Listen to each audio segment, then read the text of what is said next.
আকাশবাণী কলকাতা স্থানীয় সংবাদ পড়ছি সুদীপ বসু। মেদিনীপুর মেডিকেল কলেজ হাসপাতালে প্রসূতিদের চিকিৎসায় গাফিলতির অভিযোগে রাজ্য সরকার ওই হাসপাতালের এমএসভিপি জয়ন্ত রাউত সহ 12 জনকে সাসপেন্ড করেছে। মুখ্যমন্ত্রী মমতা ব্যানার্জি গতকাল নবান্নে এক সাংবাদিক বৈঠকে একথা জানান।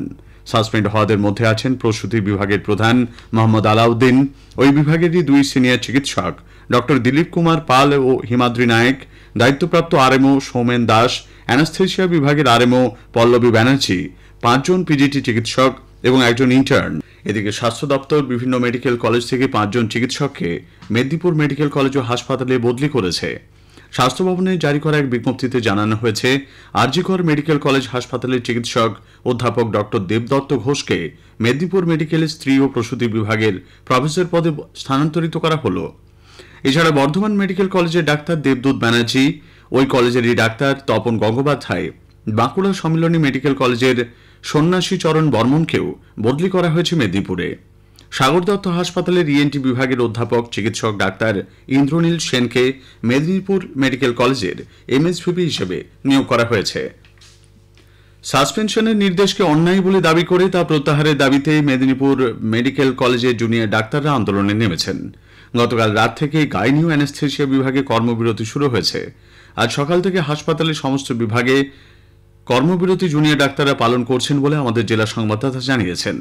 Joint platform of doctors West Bengal চিকিৎসকদের সাসপেনশনের তীব্র প্রতিবাদ জানিয়ে আজ মেদিনীপুর মেডিকেল কলেজ অভিযানের ডাক দিয়েছে। মুখ্যমন্ত্রী মমতা ব্যানার্জির ঘোষণা অনুযায়ী আগামী 24শে জানুয়ারি থেকে রাজ্যে ফের শুরু হচ্ছে দুয়ারে সরকার কর্মসূচি। গতকাল তথ্য ও পরিকল্পনা দপ্তর থেকে এই সংক্রান্ত বিজ্ঞপ্তি জারি করা হয়েছে।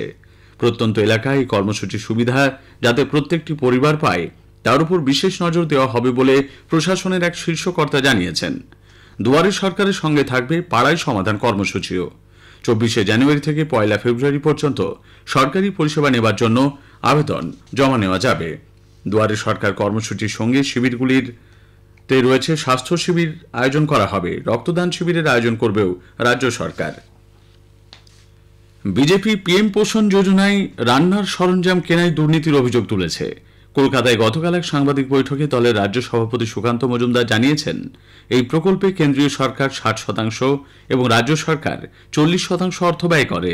রাজ্যের বিভিন্ন জেলায় রান্নার সরঞ্জাম কেনার জন্য রাজ্য সরকারের নির্দেশিকা অনুযায়ী কাজ হলেও মুর্শিদাবাদ জেলায় এই রান্নার সরঞ্জাম কেনার পদ্ধতিতে আর্থিক দুর্নীতি ও নিম্নমানের সরঞ্জাম সরবরাহ করা হয়েছে।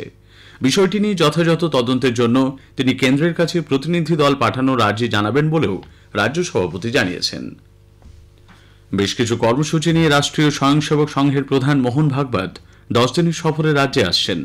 আগামী 7ই ফেব্রুয়ারি তিনি কলকাতায় 5 দিন ধরে বিভিন্ন কর্মসূচিতে অংশ নেবেন। পরের 5 দিন তিনি বর্ধমানে থাকবেন বলে জানা গেছে। এদিকে 22শে জানুয়ারি প্রকৃত স্বাধীনতা দিবস বলে মোহন ভাগবতের কথিত মন্তব্যের সমালোচনা করেছেন মুখ্যমন্ত্রী মমতা ব্যানার্জি। সংঘ চালকের ওই মন্তব্য দেশবিরোধী বলেও তাঁর দাবি। রাজ্যের প্রাক্তন মুখ্যমন্ত্রী বিশিষ্ট কমিউনিস্ট নেতা জ্যোতি বসুর ষোড়শ প্রয়াণ দিবসে আজ জ্যোতি বসু নগরে Jyoti Basu centre for social studies and রিসার্চের প্রথম পর্যায়ের ভবনের উদ্বোধন করা হবে। সিপিআইএম পলিট ব্যুরোর কোঅর্ডিনেটর প্রকাশ কারাত এর উদ্বোধন করবেন। অনুষ্ঠানে বিশেষ অতিথি হিসেবে উপস্থিত থাকবেন বিশিষ্ট সঙ্গীতশিল্পী রেজওয়ানা চৌধুরী বন্যা। কলকাতার গলফ গ্রিনে এক মহিলাকে খুনের ঘটনায় আদালত ভাইপো সাবির আলীকে 27 তারিখ পর্যন্ত পুলিশ হেফাজত দিয়েছে। টাকা ধার চেয়ে না পেয়ে এই খুন বলে পুলিশের প্রাথমিক অনুমান। কলকাতার গার্ডেন রিচ জল প্রকল্পে কাজের জন্য আগামীকাল শনিবার কলকাতা পুরসভা সংযোজিত এলাকা সহ দক্ষিণ কলকাতার প্রায় সব অংশেই জল সরবরাহ বন্ধ থাকছে। পুরসভা সূত্রে জানা গেছে, ওই দিন সকাল 9টার পর থেকে পরদিন 19শে জানুয়ারি রবিবার সকাল 6টা পর্যন্ত জল সরবরাহ বন্ধ থাকবে। রবিবার সকাল থেকে ফের ওইসব এলাকায় জল সরবরাহ চালু হয়ে যাবে বলে পুরসভার তরফ থেকে বিজ্ঞপ্তিতে জানানো হয়েছে। পশ্চিমী ঝঞ্ঝার প্রভাবে রাজ্যের সর্বত্রই তাপমাত্রা বেশ কিছুটা বেড়েছে। আগামী 24 ঘন্টাতেও তাপমাত্রার বিশেষ হেরফের হবে না বলেই আবহাওয়া দপ্তর সূত্রে খবর। আজ কলকাতায় সর্বনিম্ন তাপমাত্রা ছিল 15.5 ডিগ্রি সেলসিয়াস, যা স্বাভাবিকের থেকে 1 ডিগ্রি বেশি। সর্বোচ্চ তাপমাত্রা 25 ডিগ্রির আশেপাশে থাকার সম্ভাবনা। স্থানীয় সংবাদ শেষ হলো। এর পরের খবর গ্রামীণ সংবাদ দুপুর 12:30টায়।